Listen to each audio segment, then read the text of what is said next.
Welcome to the latest Known Pleasures FlexiDisc. This is where we deliver tiny bite-sized morsels of post-punk goodness wrapped in a spicy new wave outer shell and delivered straight to your door via the Uber streaming services of your local podcast provider. Today, we will be discussing the Simple Minds album, Empires and Dance. Now, Patrick, is it fair to say that with our very first podcast on the Simple Minds, back in those heady days of April 2017, is it fair to say that you weren't 100% happy with our Simple Minds? To a certain degree, it's gone into Known Pleasures folklore that one or two members of the team aren't that thrilled about the very first podcast we ever did on Simple Minds. It was slightly disorganised, I think. And at the time, we didn't have music. There was a quiet underlay of music throughout, but basically it was just the three of us yammering on for 3 or 4 hours. And so I'm keen to revisit the band. Every album? Pretty much.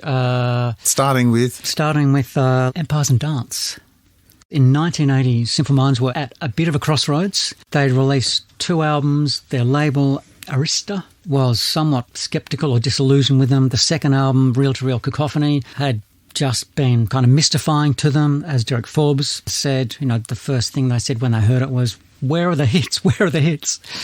And the first album, Life in a Day, had Chelsea Girl was a song that seemed like it was a precursor to a commercial sound for the second album. But at the end of the second album, it's like the label is going, what have we got on our hands with this band? They're getting artier, rather than more commercial. So Simple Minds went into the studio, and the thing they'd done that was probably most significant between the second album and the third album was that they'd been to Europe.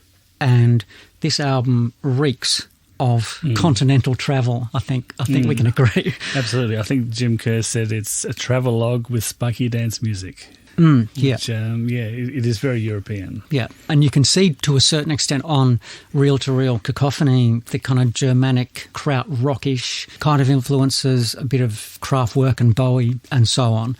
This album, from the first notes of the first track, which was also the first single, I believe, I Travel, you hear the pew-pew sounds.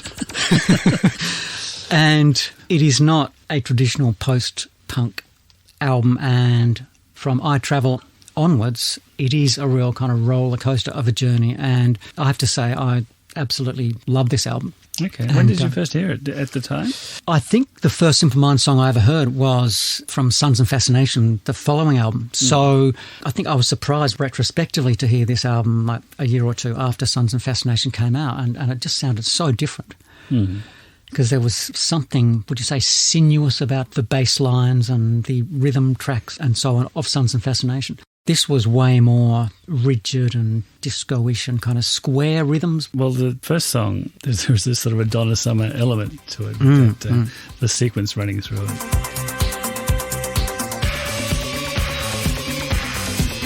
Your Charlie Birchall, the guitarist, said that Simple Minds were always on the nick. So they were always looking to steal stuff from other bands. And I think I Feel Love was certainly an influence on I Travel for sure. I read a quote that said that Derek Forbes and the drummer Brian McGee built the rhythmic scaffold, and Brian McGee is Empires and Dance unerring pulse, which allows Forbes to take the melodic lead with a series of extraordinary bass lines, and his bass lines are melodic.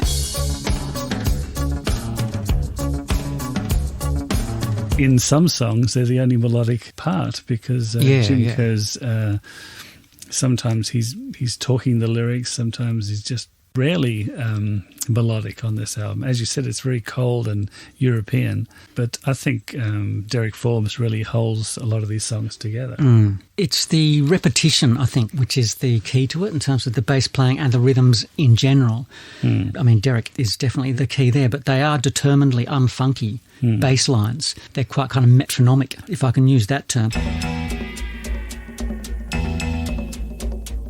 The repetition was absolutely deliberate. Jim Kerr said, we looked at the way we structured the songs on the first 2 albums. There, we'd worked with a lot of transitions and breaks as if they were evolving dramas. Now we began to realise that change comes out of repetition. Robert Fripp once said that, and everything he says is way over my head. But then I suddenly saw what he meant. If you look at something for a long time, it begins to move. It gets blurred. And they're certainly going for the blur on some of the longer tracks, which are just the same rhythm over and over and over and over and over again, and is exactly right about that. It does give the music a really unusual quality because it doesn't have a lot of chord changes, this album. It is about the groove, to use the term groove pretty loosely. Some of the song structures apparently emerged from long jams. It's stretched from midday until the early hours. John Leckie was a big influence on the band because he had produced Magazine's Real Life album, as fans of Magazine will know. Mark, looking at you. XTC's White Music, fans of XTC will know that. Looking at you, Graham. Yeah, and later he produced the Stone Roses debut album. Radiohead's album The Bends. So he already had a pedigree and he had future pedigree to come. And he was also the first vegetarian Simple Minds had ever met. So, and they were saying, like, what's that? So they learnt a lot from John Leckie, from production techniques to the correct use of salads. You don't hear a lot of production on the album. There's a bit of reverse reverb and quite a bit of delay. But you can tell that it seems that the band themselves is defining the sound, or that the production is a natural result of the sound being created by the band. Mark, what do you make of the album? I was going to ask you, why do you think it's important or influential? I think I said it was great. And I don't know whether I can't really talk about its influence because I don't know that it had very much influence because Simple Minds moved on to a completely different sound almost by Sons and Fascination the following year. So it almost didn't have a chance to be influential. It was almost like the end of disco, like the end of a disco era. There was a year or two before that kind of electronic disco-ish, pop-ish sort of sound came back in with the new pop. 81-ish? I don't know. What do you think? Well, I think I Travel was pretty funky, and that was getting played in clubs like Rusty Egan's club, Blitz. I thought it was pretty influential myself, but maybe the influences are not apparent until later on. I think songs like Fear of Gods are very funky. They actually swing. There are definitely songs that swing, but there's a lot more, I think, of a general kind of krautrock.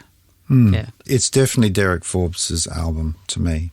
Charlie Burchill was prominent on a lot of Simple Minds albums, but he's just about least prominent of all the albums, the first 5 or 6 albums that we like the most probably. This is the one where Charlie kind of disappears into the middle distance, relatively speaking, given how prominent he is on some of the other ones. I really liked I Travel, and I think I heard it on Triple Z at the time. Brisbane radio station. Wasn't it part of their trips and people requiring rides promo segment they had? It was, that's right. Yeah. They had a little thing when people wanted... in our very first episode, but yeah. What was it called? Trips, maybe? Trips. I thought there was a particular name for it, but I can't remember what it was. You're not going to top Trips. Yeah. What about You Travel? You topped it immediately. Yeah, as I said, because it seemed to have that sort of Donna Summery quality with that sequence. Celebrate seems to invoke that old Gary Glitter beat. Bit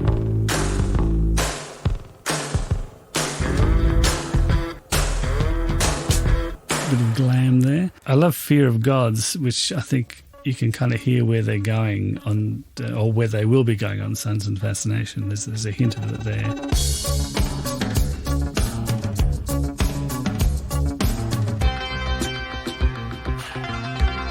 The chorus bass on Capital City I really like.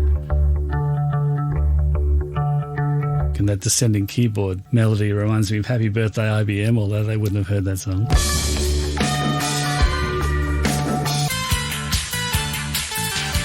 Constantinople line I really like, another great bass line, and it's got this stop-start beat. We talk about it being European and almost being drum machine in the way that Brian McGee plays. There's this wonderful stop-start thing that he does at the beginning.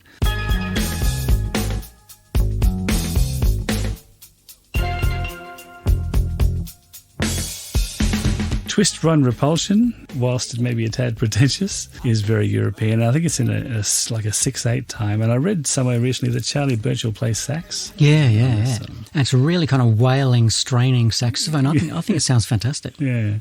But yeah, and I, like you, didn't hear this until much later. Like Suns and Fascination was the first album that I heard of theirs. So I went back and heard this some years later. I love it.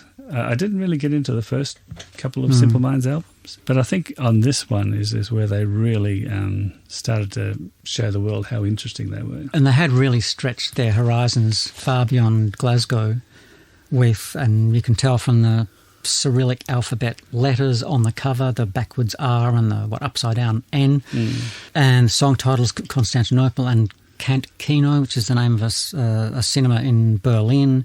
You were speaking of pretentious. I'm not saying this is pretentious, but they do at one point feature a female vocal reciting in French a story by the Russian novelist Nikolai Gogol.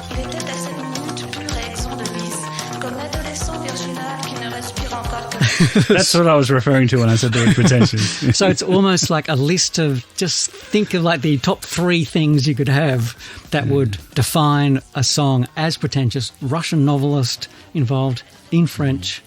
If you picture Jim Kerr in particular as a 20 or 21-year-old going to Europe, travelling around, Cold War, going to Berlin with the wall up. Yeah, you should never go to Berlin with the walls up, I think. It was a scary time. There's a lot of military imagery in the lyrics, and I think the album does beautifully kind of evoke a really kind of icy political time. So, yeah, I think it really is an album of its time. Sum it up in a word? I would say European. I've got 2. I would have said linear, and the other one's hyphenated, game-changing.